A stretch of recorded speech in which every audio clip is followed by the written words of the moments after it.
भगवान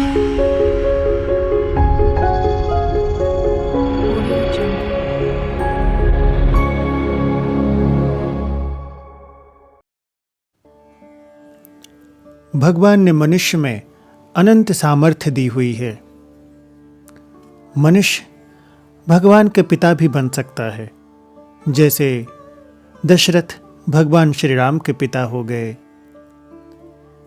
भगवान कृष्ण के पिता वासुदेव हुए, भगवान राम के गुरु वशिष्ठ जी हुए।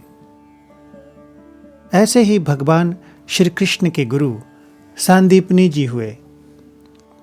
सांदीपनी जी भगवान श्री कृष्ण के गुरु कैसे बने, आइए जानते हैं।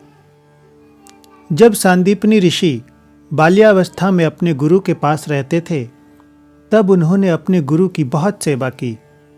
सभी विद्यार्थियों में सांदीपनी की गुरु भक्ति विशेष थी।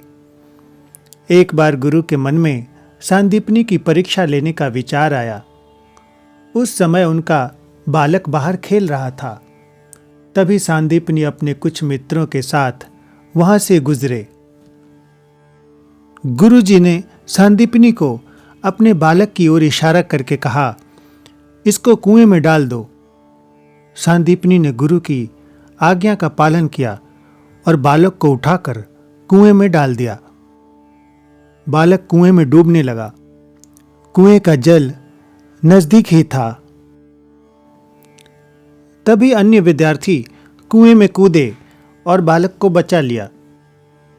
अब विद्यार्थी सांदीपनी को मारने लगे। सांदीपनी ने उनकी मार सहन कर ली, लेकिन किसी को नहीं बताया कि उससे गुरुजी ने ऐसा करने को कहा था। गुरुजी ने विद्यार्थियों को रोका कि इसे मत मारो, यह तुम्हारा गुरु भाई है। सांदीपनी कोई विशेष बुद्धिमान बालक नहीं थे और न ही वे जड़ बुद्धि थे।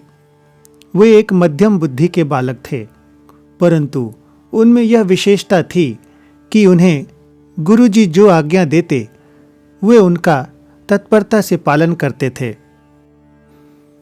उन्हें यह ज्ञात था कि सबसे बड़ी सेवा गुरु आज्ञा का पालन करना है। आज्ञा का पालन करने से उनकी शक्ति हमारे अंदर आ जाती है, गुरु की विशेष कृपा हमारे अंदर आ जाती है। इसीलिए सांदीपनी अपने गुरु की हर एक आज्ञा का पालन करते थे। जब विद्या अध्ययन समाप्त हुआ तो सभी शिष्य अपने अपने घर चले गए। उनमें से कई विद्यार्थी अच्छे अच्छे पंडित बन गए। सांदीपनी भी विद्या अध्ययन कर चले गए। एक दिन गुरुजी बहुत बीमार पड़ गए। उनकी बीमारी का समाचार सुन सभी शिष्य उनसे मिलने के लिए आश्रम आए। गुरुजी के शरीर छोड़ने का समय आया तो उन्होंने अपने शिष्यों को कुछ न कुछ वस्तुएं दी। किसी को पंचपात्र दे दिया, किसी को आचमनी दे दी, किसी को आसन दिया, किसी को माला दी।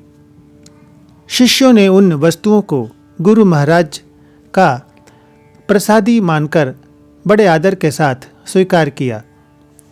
सांदीपनी भी गुरु से मिलने उनके आश्रम में पहुंचे। जब सांदीपनी गुरु के समीप आए तो गुरुजी चुप हो गए। फिर बोले, बेटा, तुम्हें मैं क्या दूं? तुम्हें देने के लिए मेरे पास कोई वस्तु नहीं है। तुम्हारी जो गुरु भक्ति है उसके समान मेरे पास देने के लिए कुछ भी नहीं है, परंतु मैं तुम्हें आशीर्वाद देता हूं कि तुम त्रिलोकीनाथ भगवान के गुरु बनोगे। स्वयं भगवान तुम्हारे शिष्य बनेंगे और बाद में इन्हीं सांदीपनी के पास आकर भगवान श्री कृष्ण शिष्य बने। तो मित्रों, इस प्रकार सांदीपनी अपनी गुरु आज्ञा की पालन की तत्परता की वजह से भगवान श्री कृष्ण के भी गुरु बन पाए। तो ऐसे ही ज्ञानवर्धक प्रसंगों के लिए हमारे चैनल को सब्सक्राइब करें। यहाँ तक बने रहने के लिए बहुत बहुत धन्यवाद।